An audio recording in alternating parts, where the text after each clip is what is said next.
was a lawyer once. His name was Francis Scott Key.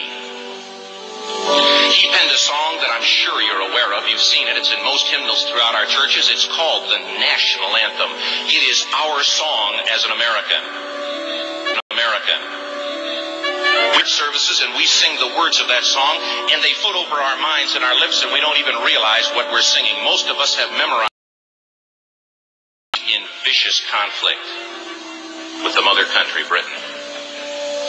Because of this conflict and the protractedness of it, they had accumulated prisoners on both sides. The American colonies had prisoners and the British had prisoners. And the American government initiated a move. They went to the British and they said, let us negotiate for the release of these prisoners.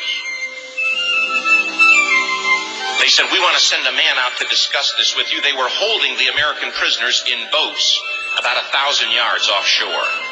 And they said, we want to send a man by the name of Francis Scott Key. He will come out and negotiate to see if we can make a mutual exchange. On the appointed day in a rowboat, he went out to this boat and he negotiated with the British officials.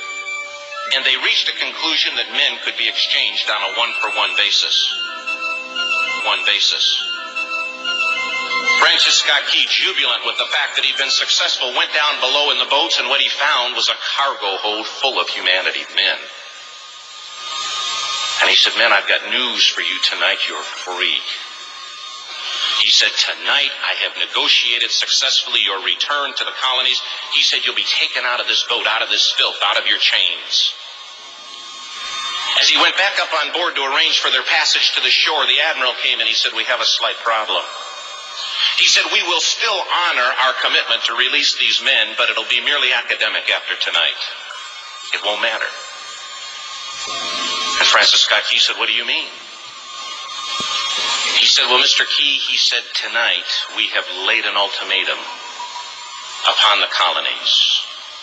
Your people will either capitulate and lay down the colors of that flag that you think so much of, or you see that fort right over there, Fort Henry? He said, we're going to remove it from the face of the earth. He said, how are you going to do that?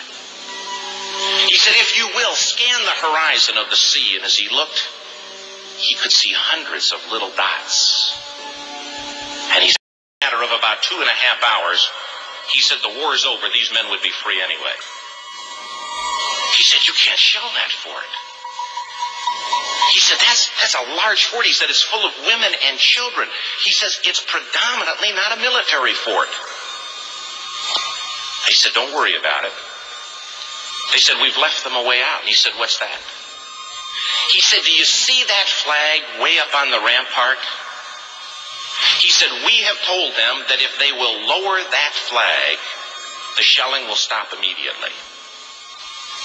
And we'll know that they've surrendered. And you'll now be under British rule. Francis Scott Key went down below and told the men what was about to happen. And they said, how many ships? He said, hundreds.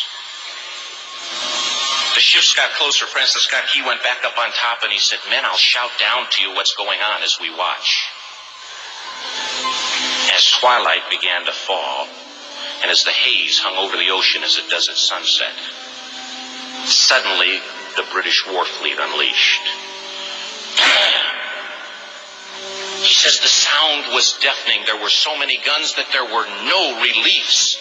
He said it was absolutely impossible to talk or hear. He said suddenly the sky, although dark, was suddenly lit. And he says from down below, all he could hear the men, the prisoners, saying, tell us. 1 hour, 2 hours, 3 hours into the shelling. Every time the bomb would explode and it would be close to the flag, they could see the flag in the illuminated red glare of that bomb. And Francis Scott Key would report down to the men below, it's still up. It's not down. The admiral came and he said, your people are insane. He said, what's the matter with them? He said, don't they understand this is an impossible situation? Francis Scott Key said he remembered what George Washington had said. He said the thing that sets the American Christian apart from all other people in the world is he will die on his feet before he'll live on his knees. The admiral said, "We have now instructed all of the guns to focus on the rampart to take that flag down." He said, "We don't understand something. Our reconnaissance tells us that that flag has been hit directly again and again and again, and yet it's still flying. We don't understand that." But he said, "Now we're about to bring every gun for the next 3 hours to bear on. We're about to bring every gun for the next 3 hours to bear on that point." Francis Scott Key said the barrage was unmerciful. All that he could hear, where we last saw it, sunrise came. He said there was a heavy mist hanging over the land, but the rampart was tall enough. There stood the flag, completely nondescript, in shreds. The flagpole itself was at a crazy angle, but the flag was still at the top. Francis Scott Key went aboard, immediately went into Fort Hicks, and when it had fallen,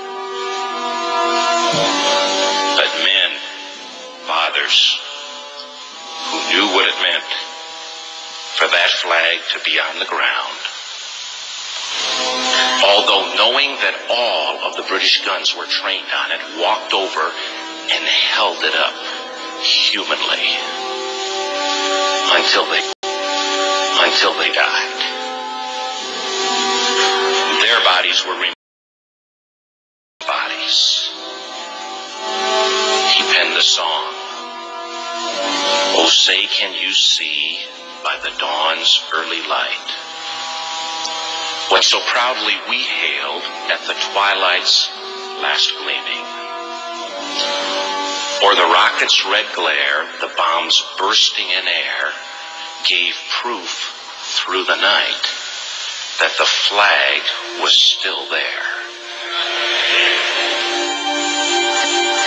Oh, say, does that star-spangled banner yet fly and wave o'er the land of the free and the home of the brave?" The debt was demanded. The price, it was paid.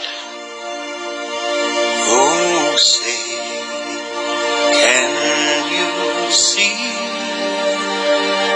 by the dawn's early light, white glass gleaming, whose broad stripes and bright stars through the perilous fight o'er the ramparts we watched were so gallantly streaming, and the rockets break through, bursting in air, gave proof through the night that our flag